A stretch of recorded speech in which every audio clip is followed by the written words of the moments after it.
Finally IPL 2025 R C B ಗೆದ್ಬಿಡ್ತು. 18 ವರ್ಷ ಅದಾದ ನಂತರ ಇವತ್ತಂತೂ ಸಿಕ್ಕಾಪಟ್ಟೆ ಖುಷಿಯಾಗಿದೆ. ಹಾಗೆ ಮ್ಯಾಚ್ ಕೂಡ ತುಂಬ ಇಂಟ್ರೆಸ್ಟಿಂಗ್ ಆಗಿತ್ತು. ಕೊನೆಗೂ ಈ ಸರಿ ಕಪ್ ನಮ್ದಾಯಿತು. ನಿಮ್ಗೆ ಎಷ್ಟು ಖುಷಿ ಆಯಿತು ಅಂತ ಕಮೆಂಟ್ ಮಾಡಿ ತಿಳಿಸಿ. RCB ಫ್ಯಾನ್ಸ್ಗೆಲ್ಲ ಇದು ಮೋಸ್ಟ್ ಅವೈಟೆಡ್ ಮೂಮೆಂಟ್ ಆಗಿತ್ತು. ಹಾಯ್ ಎಲ್ಲೋ ನಮಸ್ಕಾರ, ಹೋಪ್ ಎಲ್ಲರೂ ಚೆನ್ನಾಗಿದ್ದೀರಾ ಅಂತ ಅಂದ್ಕೊಂಡಿದ್ದೀನಿ. Welcome to my new vlog. ಇವತ್ತು ಆ್ಯಕ್ಚುಲಿ ನಾನು ಒಂದು ಪ್ಲ್ಯಾಂಟ್ನ ಆರ್ಡರ್ ಮಾಡಿದ್ದೆ, ಅದು ಲಕ್ಕಿ ಪ್ಲ್ಯಾಂಟು. ಸೊ ಅದು ಇವತ್ತು ಡೆಲಿವರಿ ಬಂತು ಮಧ್ಯಾಹ್ನ. ಸೊ ನಾನಿವತ್ತು ಮಧ್ಯಾಹ್ನದಿಂದ ವ್ಲಾಗ್ನ ಸ್ಟಾರ್ಟ್ ಮಾಡ್ತಾ ಇದ್ದೀನಿ. ಸೊ ವ್ಲಾಗ್ನ ಸ್ಕಿಪ್ ಮಾಡದೆ ಕಂಪ್ಲೀಟಾಗಿ ನೋಡಿ. ಹಾಗೆ ನನ್ನ ವ್ಲಾಗ್ನ ಮೊದಲನೇ ಬಾರಿ ಯಾರೆಲ್ಲ ನೋಡ್ತಾ ಇದ್ದೀರಾ, ಸೊ ಪ್ಲೀಸ್ ಸಬ್ಸ್ಕ್ರೈಬ್ ಮಾಡಿಕೊಂಡು ಸಪೋರ್ಟ್ ಮಾಡಿ. ಹಾಗೆ ನಾನಿವತ್ತು ಈ ಲಕ್ಕಿ ಪ್ಲ್ಯಾಂಟ್ನ ಉಗಾವೋ ಅವರಿಂದ ತರಿಸಿದ್ದೀನಿ, ಅಂದರೆ ಥ್ರೂ ಅಮೆಝಾನ್ ನಾನು ತರಿಸಿದ್ದು. ಈ ಕ್ವಾಲಿಟಿ ಮಾತ್ರ ಸಖತ್ತಾಗಿರುತ್ತೆ. ಇದು ಯಾವುದೇ ಪ್ರಮೋಷನ್ ಅಲ್ಲ, ಬಟ್ ಸ್ಟಿಲ್ ನಾನು ಆಲ್ರೆಡಿ ಒಂದು ಲಕ್ಕಿ ಪ್ಲ್ಯಾಂಟ್ನ ಮುಂಚೆ ತೊಗೊಂಡಿದ್ದೆ. ಅದು ನಾನು ಒಂದು ತಿಂಗಳು ಊರಲ್ಲಿಲ್ಲದೆ ಇರೋ ಕಾರಣ ಅದು ಹಾಳಾಗೋಗ್ಬಿಡ್ತು. ಸೊ ಅದರಿಂದ ನಾನು ಮತ್ತೆ ತೊಗೊಂಡಿದ್ದೀನಿ. ನೀವೇ ನೋಡ್ತಾ ಇರ್ಬೋದು ಪ್ಯಾಕೇಜಿಂಗ್ ಎಲ್ಲ ಎಷ್ಟು ಚೆನ್ನಾಗಿದೆ ಅಂತ ಹೇಳಿ. ಸೊ ಇದಕ್ಕೆ ಬಾದಾಮ್ ಗಮ್ ಎಲ್ಲ ಹಾಕ್ಬಿಟ್ಟು ರೂಟ್ಸ್ಗೆ ಅದೇನೂ ಆಗದೆ ಇರೋ ಥರ ಅಷ್ಟು ಚೆನ್ನಾಗಿ ಪ್ಯಾಕ್ ಮಾಡಿ ಕೊಡ್ತಾರೆ. ಸ್ವಲ್ಪ ಕೂಡ ಏನೂ ಆಗಿರಲ್ಲ, ಕ್ವಾಲಿಟಿ ಸೂಪರಾಗಿರುತ್ತೆ. ನಾನು 3 ಲೇಯರ್ ತರಿಸಿದ್ದು, 1 ಮತ್ತು 2 ಲೇಯರ್ ಕೂಡ ಅವೈಲೇಬಲ್ ಇದೆ. ನಿಮ್ಗೆ ಯಾರಾದರೂ ತೊಗೋಬೇಕು ಅನ್ನೋ ಇಂಟ್ರೆಸ್ಟ್ ಇದ್ದರೆ ನೀವು ಅಮೆಝಾನ್ ಥ್ರೂ ಪರ್ಚೇಸ್ ಮಾಡ್ಬೋದು. ಹಾಗೆ ಮನೇಲಿ ಈ ಥರ ಲಕ್ಕಿ ಪ್ಲ್ಯಾಂಟ್ ಅಥವಾ ಮನಿ ಪ್ಲ್ಯಾಂಟ್ ಈ ಥರ ನಮ್ಮ ಇಂಡೋರ್ ಪ್ಲ್ಯಾಂಟ್ಸ್ಗಳನ್ನ ಬೆಳೆಸೋದ್ರಿಂದ ನಮಗೆ ಕೆಲಸ ಮಾಡುವಾಗಲಿ ಅಡುಗೆ ಮಾಡುವಾಗಲಿ ನೋಡ್ತಾ ಇದ್ದರೆ ಏನೋ ಒಂದು ಸ್ವಲ್ಪ ಮನಸ್ಸಿಗೆ ಸಮಾಧಾನ ಅಂತ ಅನಿಸುತ್ತೆ. ಹಾಗೆ ಮನೆ ಕೂಡ ಇದು ತುಂಬ ಒಳ್ಳೆಯದು. ನಾನು ಮೊದಲಿಂದನೂ ನನಗೆ ಗಾರ್ಡನಿಂಗ್ ಅಂದರೆ ತುಂಬ ಇಷ್ಟ, ಪ್ಲ್ಯಾಂಟ್ಸ್ ಎಲ್ಲ ಅಂದರೆ ತುಂಬ ಇಷ್ಟ. ಸೊ ಹಾಗಾಗಿ ನಮ್ಮ ಮನೆ ಒಳಗಡೆ ನಾನೊಂದು ಲಕ್ಕಿ ಪ್ಲ್ಯಾಂಟ್ನ ಇಟ್ಕೊಂಡಿದ್ದೀನಿ. ನಾನು ಯೂಶ್ವಲಿ ಇದನ್ನು ನಾನು ಫ್ರಿಡ್ಜ್ ಮೇಲೆ ಇಟ್ಬಿಡ್ತೀನಿ. ಸೊ ಚೆನ್ನಾಗಿರುತ್ತೆ. ಅಂದರೆ ವೀಕ್ಲಿ ಒನ್ಸು ಮೇಂಟೈನ್ ಮಾಡಬೇಕು ಇದನ್ನು ಪ್ರಾಪರಾಗಿ, ನೀರೆಲ್ಲ ತೆಗೆದುಬಿಟ್ಟು ಕ್ಲೀನಾಗಿ ಮೇಂಟೈನ್ ಮಾಡಬೇಕು. ಹಾಗಾದರೆ ಯಾವುದೇ ಪ್ಲ್ಯಾಂಟ್ಸ್ ಆದರೂ ಚೆನ್ನಾಗಿರುತ್ತೆ. ಸೊ ಇದ್ರ ಜೊತೆಗೆ ನಾನು ಇನ್ನೂ ಒಂದು ಪ್ರಾಡಕ್ಟ್ ತರಿಸಿದ್ದೆ.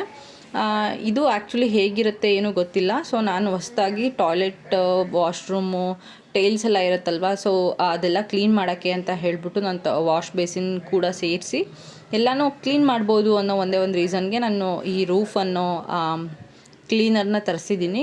ನೋಡಬೇಕು ಇದು ಹೆಂಗೆ ವರ್ಕ್ ಆಗುತ್ತೆ ಏನು ಅಂತ ಹೇಳಿಬಿಟ್ಟು ನಾನು ಟ್ರೈ ಮಾಡಿ ಇನ್ ಕೇಸ್ ಚೆನ್ನಾಗಿತ್ತು ಅಂದರೆ ನಾನು ನೆಕ್ಸ್ಟ್ ಇದನ್ನು ರಿವ್ಯೂ ಕೂಡ ಮಾಡ್ತೀನಿ. ಸೊ ಇದೆಲ್ಲ ಬಂದಾದಮೇಲೆ ಇದನ್ನೆಲ್ಲ ಅನ್ಪ್ಯಾಕ್ ಮಾಡಿ ಇದೆಲ್ಲ ನೋಡಿಕೊಂಡು ಎತ್ತಿಟ್ಕೊಂಡು ಅದಾದ ನಂತರ ನನಗೆ ವ್ಲಾಗ್ನ ಕಂಟಿನ್ಯೂ ಮಾಡೋಕ್ಕಾಗಲಿಲ್ಲ. ಸೊ ನೆಕ್ಸ್ಟ್ ಡೇ ಮತ್ತೆ ನಾನು ವ್ಲಾಗ್ನ ಕಂಟಿನ್ಯೂ ಮಾಡಿದ್ದೀನಿ. ಇವತ್ತು ಆ್ಯಕ್ಚುಲಿ ನಾನು ಬೀಟ್ರೂಟ್ ಚಪಾತಿ ಮಾಡಿದ್ದೆ. ಸೊ ಅದರಿಂದ ನನ್ನ ಹಸ್ಬೆಂಡ್ಗೆ ಲಂಚ್ ಕೂಡ ನಾನು ಪ್ಯಾಕ್ ಮಾಡಬೇಕಾಗಿತ್ತು. ಹಾಗಾಗಿ ನಾನು ಬೀಟ್ರೂಟ್ ಚಪಾತಿ ಮತ್ತು ಜವಳಿಕಾಯಿ ಪಲ್ಯ, ಅನ್ನ, ಸಾಂಬಾರು ಇದಿಷ್ಟನ್ನು ಪ್ಯಾಕ್ ಮಾಡಿ ಇದ್ರ ಜೊತೆಗೆ ಸೈಡ್ಸ್ ಅಂತ ಹೇಳಿಬಿಟ್ಟು ನಾನು ಸೌತೆಕಾಯಿ ಅಥವಾ ಕ್ಯಾರೆಟ್ ಇವೆರಡರಲ್ಲಿ ಒಂದು ಇಟ್ಟು ಕಳಿಸ್ತೀನಿ ಅವ್ರಿಗೆ. ಸೊ ಹಾಗೆ ಇದನ್ನೆಲ್ಲನೂ ಪ್ಯಾಕ್ ಮಾಡಿ ಅವರು ಕೂಡ ಆಫೀಸಿಗೆ ಹೊರಟರು. ಸೊ ಆಫೀಸಿಗೆ ಹೊರಟಾದ ನಂತರ ನನ್ನ ಬೇರೆ ಇನ್ಯಾವುದಾದ್ರೂ ಪೆಂಡಿಂಗ್ ಕೆಲಸಗಳಿದ್ರೆ ಅದೆಲ್ಲ ಮುಗಿಸ್ಕೋಬೇಕು. ಅದೆಲ್ಲ ಮುಗಿಸ್ಕೊಂಡು ಅದಾದ ನಂತರ ನಾನು ಕೆಲಸ ಸ್ಟಾರ್ಟ್ ಮಾಡಬೇಕಾಗಿತ್ತು. ಹಾಗೆ ಕೆಲವೊಂದು ಬ್ಲೌಸಸ್ ಕೂಡ ನಾನು ಸ್ಟಿಚಿಂಗಿಗೆ ಕೊಟ್ಟು ಬರಬೇಕಾಗಿತ್ತು. ಸೊ ಟೈಮ್ ಆಗ್ತಾ ಇರಲಿಲ್ಲ, ಅದು ಕೂಡ ಮಾಡಬೇಕು. ಹಾಗೆ ನೋಡಿ ಇದು ಅರಶಿನ, ನೋಡೋಕ್ಕೆ ಸ್ವಲ್ಪ ಶುಂಠಿ ಥರ ಅಂತ ಅನಿಸುತ್ತೆ, ಬಟ್ ಅದು ಆ್ಯಕ್ಚುಲಿ ಅರಶಿನ ಶುಂಠಿಗೆ ಸ್ವಲ್ಪ ಡಿಫ್ರೆನ್ಸ್ ಗೊತ್ತಾಗುತ್ತೆ. ಕೆಲವೊಂದು ಮೊಳಕೆ ಬಂದುಬಿಟ್ಟಿದೆ. ಇದು ಆ್ಯಕ್ಚುಲಿ ನಮ್ಮ ಮನೆಗೆ ಬಾಡಿಗೆ ಇರೋ ಒಬ್ಬರು ಆಂಟಿಗೆ ನಾನು ಹೇಳಿದ್ದೆ. ಸೊ ಅವರು ತಂದು ಕೊಟ್ಟಿದ್ದರು. ಇದನ್ನು ಅಂದರೆ ನನಗೆ ಹಸಿ ಅರಿಶಿನ ಬೇಕಾಗಿತ್ತು. ಹಸಿ ಅರಿಶಿನ ಜೊತೆಗೆ ಹಾಗೆ ನಾನು ಸ್ವಲ್ಪ ಇದನ್ನು ನೆಡಬೇಕಾಗಿತ್ತು. ಸೊ ಕಡುಬು ಎಲ್ಲ ಮಾಡಿದಾಗ ಚೆನ್ನಾಗಿರುತ್ತಲ್ವ, ಹಾಗಾಗಿ ನಾನು ತರಿಸ್ಕೊಂಡಿದ್ದೆ. ಇದು ಕೆಲವೊಂದು ಮೊಳಕೆ ಬಂದುಬಿಟ್ಟಿದೆ. ಇದನ್ನು ನಾನು ಇವಾಗ ಹಾಕೋಣ ಅಂತ ಹೇಳಿಬಿಟ್ಟು ಇದನ್ನು ಸೆಗ್ರಿಗೇಟ್ ಮಾಡ್ತಾ ಇದ್ದೆ. ಈ ಥರ ಯಾವುದು ದಪ್ಪ ದಪ್ಪ ಗಡ್ಡೆ ಇರುತ್ತಲ್ವ, ಇದು ಹಾಕಿದ್ರೆ ಅರಿಶಿನ ತುಂಬ ಚೆನ್ನಾಗಿ ಬರುತ್ತೆ. ಇದು ಆ್ಯಕ್ಚುಲಿ ಪೌಡರ್ ಮಾಡಿಸಿದ್ರೆ ಇದ್ರ ಕಲರ್ ಜಾಸ್ತಿ ಬರೋಲ್ಲ, ತುಂಬ ಲೈಟಾಗಿ ಬರುತ್ತೆ. ಅದರಿಂದ ಇದನ್ನು ನಾವು ಗಡ್ಡೆಯಾಗಿ ಯೂಸ್ ಮಾಡಬೇಕು. ಇದನ್ನು ನೆಟ್ಟರೆ ಗಿಡ ಮಾತ್ರ ಸಕ್ಕತ್ತಾಗಿ ಬರುತ್ತೆ. ನನಗೆ ಕಡುಬಿಗೆ ಬೇಕು ಅನ್ನೋ ಕಾರಣಕ್ಕೋಸ್ಕರ ನಾನು ಇದನ್ನು ನಮ್ಮ ಮನೆ ಗಾರ್ಡನಲ್ಲಿ ಹಾಕ್ಕೊಳ್ತಾ ಇದ್ದೀನಿ. ನೋಡ್ತಾ ಇರ್ಬೋದು ಎಷ್ಟೊಂದಿದೆ. ಸೊ ಅಂದರೆ ಮಣ್ಣಾಗಿದೆ. ಇದನ್ನೆಲ್ಲ ಮತ್ತೆ ಕ್ಲೀನ್ ಮಾಡಿ ಚೆನ್ನಾಗಿ ಒಣಗಿಸ್ಕೊಂಡು ಅದಾದ ನಂತರ ನಾನು ಪೌಡರ್ ಮಾಡಿಸ್ಕೋಬೇಕು. ಮನೆಗೂ ಸ್ವಲ್ಪ ಅರಿಶಿನ ಪುಡಿ ಬೇಕಾಗಿತ್ತು. ಪಾಪು ಇದ್ದಾನಲ್ವ, ಸೊ ಅವನಿಗೆ ಆರ್ಗ್ಯಾನಿಕ್ ಆಗಿರೋವಂಥ ಒಳ್ಳೆ ಅರಿಶಿನ ಪುಡಿನೇ ಬಳಸೋಣ ಅಂತ ಹೇಳಿಬಿಟ್ಟು ನಾನು ಇದನ್ನೆಲ್ಲ ತರಿಸ್ಕೊಂಡೆ. ಸೊ ಈ ಗಡ್ಡೆಗಳನ್ನ ಮಾತ್ರ ನಾನು ಸಪ್ರೇಟ್ ಮಾಡಿಕೊಂಡು ಹಾಕ್ತಾಯಿದ್ದೀನಿ. ಚೆನ್ನಾಗಿರುತ್ತೆ.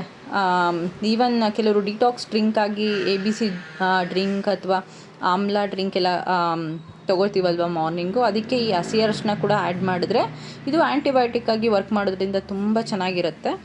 ನಾನು ಈವನ್ ಮಾರ್ನಿಂಗು ಡಿಟಾಕ್ಸ್ ಡ್ರಿಂಕ್ ಕೂಡ ಮಾಡ್ಕೊಂಡಿದ್ದೆ. ನಂಗೆ ಅದಕ್ಕೆ ಬೇಕು ಅನ್ನೋ ಕಾರಣಕ್ಕೋಸ್ಕರ ನಾನೇ ತರಿಸ್ಕೊಂಡೆ. ಯಾರಿಗೆಲ್ಲ ಗಾರ್ಡನಿಂಗ್ ಅಂದರೆ ತುಂಬ ಇಷ್ಟ ಇರುತ್ತಲ್ವಾ, ಸೊ ಅವ್ರಿಗೆ ಆ್ಯಕ್ಚುಲಿ ಇವೆಲ್ಲ ಇಷ್ಟ ಆಗುತ್ತೆ. ಎಸ್ಪೆಷಲಿ ಇವತ್ತಿನ ವ್ಲಾಗ್ ಅವ್ರಿಗೆ ಇಷ್ಟ ಆಗುತ್ತೆ. ನನಗೆ ಯೂಶ್ವಲಿ ಈ ಥರ ಪ್ಲ್ಯಾಂಟಿಂಗ್ ಮಾಡೋದು, ಗಾರ್ಡನಿಂಗ್ ಅಂತಂದರೆ ಸಿಕ್ಕಾಪಟ್ಟೆ ಇಷ್ಟ. ನೋಡಿ ನಾನು ಇದೆಲ್ಲ ಮಳೆ ಬೇರೆ ಬರ್ತಾ ಇತ್ತು, ಸೊ ಹಾಗಾಗಿ ಇದನ್ನೆಲ್ಲ ನೆಟ್ಬಿಟ್ಟು ಆಲ್ರೆಡಿ ಮೊಳಕೆ ಬಂದಿತ್ತಲ್ವಾ, ಸೊ ಬೇಗ ಬಂದುಬಿಡುತ್ತೆ ಅಂತ ಹೇಳಿ ನಾನು ಕರೆಕ್ಟಾಗಿ ಎಷ್ಟು ಒಂದು 5-6ನ ನಾನು ನೆಟ್ಟಿದ್ದೆ ಅಂತ ಅನಿಸುತ್ತೆ. ಎಲ್ಲನೂ ತುಂಬ ಚೆನ್ನಾಗಿ ಬಂದಿದೆ, ಯಾವುದೂ ಹಾಳಾಗಿಲ್ಲ. ಎಲ್ಲನೂ ನೆಡ್ತಾ ಇದ್ದೀನಿ. ಮಣ್ಣೆಲ್ಲ ಕ್ಲೀನಾಗಿ ಮುಚ್ಚಿಬಿಟ್ಟು ನೀರಿನೇನು ಹಾಕಿರಲಿಲ್ಲ, ಯಾಕೆಂತಂದರೆ ಅವಾಗೇನೆ ಮಳೆ ಬರ್ತಾ ಇತ್ತು. ಅರ್ಶಿನ ಗಿಡ ಹೇಗೆಲ್ಲ ಬಂದಿದೆ ಅಂತ ನಾನು ಅಪ್ಕಮಿಂಗ್ ವ್ಲಾಗಲ್ಲಿ ನಾನು ನಿಮಗೆ ಶೂಟ್ ಮಾಡಿ ತೋರಿಸ್ತೀನಿ. ಹಾಗೆ ಸಂಜೆಗೆ ಏನಾದರೂ ತಿನ್ನೋಣ ಅಂತ ಅನ್ನಿಸ್ತಾ ಇತ್ತು. ಸೊ ನಮ್ಮ ಮನೆಯಲ್ಲಿ ಹಪ್ಳ ಇತ್ತು, ಅಂದರೆ ಇದು ಹೊಯ್ಯಪ್ಪಳ ಅಂತ ಹೇಳ್ತಾರೆ ನಮ್ಮ ಕಡೆ. ಸೊ ಹಪ್ಳ ಇತ್ತು, ಅದಕ್ಕೊಂದು ಸ್ವಲ್ಪ ಮಸಾಲೆ ಹಾಕ್ಕೊಂಡು ತಿನ್ನೋಣ, ಮಸಾಲೆ ಪಾಪಡ್ ಥರ ಅಂತ ಹೇಳಿಬಿಟ್ಟು ಪ್ರಿಪೇರ್ ಮಾಡ್ತಾಯಿದ್ದೆ. ಸಿಂಪಲ್ಲಾಗಿ ಏನಾದರೂ ತಿನ್ನಬೇಕು ಖಾರವಾಗಿ ಅಂತ ಅನ್ನಿಸ್ಕೊಂಡಾಗ ಇದನ್ನ ಇಮಿಡಿಯೇಟಾಗಿ ಮಾಡ್ಕೊಂಡು ತಿಂದರೆ ಸಕ್ಕತ್ತಾಗಿರುತ್ತೆ ಟೇಸ್ಟು. ನಮ್ಮ ಮನೆಗೆ ಎಲ್ರಿಗೂ ಇಷ್ಟ ಆಗುತ್ತೆ. ಈ ಡೀಪ್ ಫ್ರೈ ಎಲ್ಲ ಮಾಡಿದ್ರೆ ಎಣ್ಣೆ ಅಂತ ಹೇಳಿಬಿಟ್ಟು ನಾನು ಓವನಲ್ಲಿ ಇದನ್ನು ಫ್ರೈ ಮಾಡ್ತೀನಿ. ಜಸ್ಟ್ 20 ಸೆಕೆಂಡ್ 30 ಸೆಕೆಂಡ್ಸ್ಗೆ ತುಂಬ ಚೆನ್ನಾಗಿ ಇದು ಹಪ್ಳ ಆಗುತ್ತೆ. ನೀವು ಕೂಡ ಟ್ರೈ ಮಾಡಿ ನೋಡ್ಬೋದು. ಇದೇ ಥರ ಅಕ್ಕಿ ಹಪ್ಪಳ ಕೂಡ ನಾವು ಓವನಲ್ಲೇ ಸುಟ್ಕೋಬೋದು.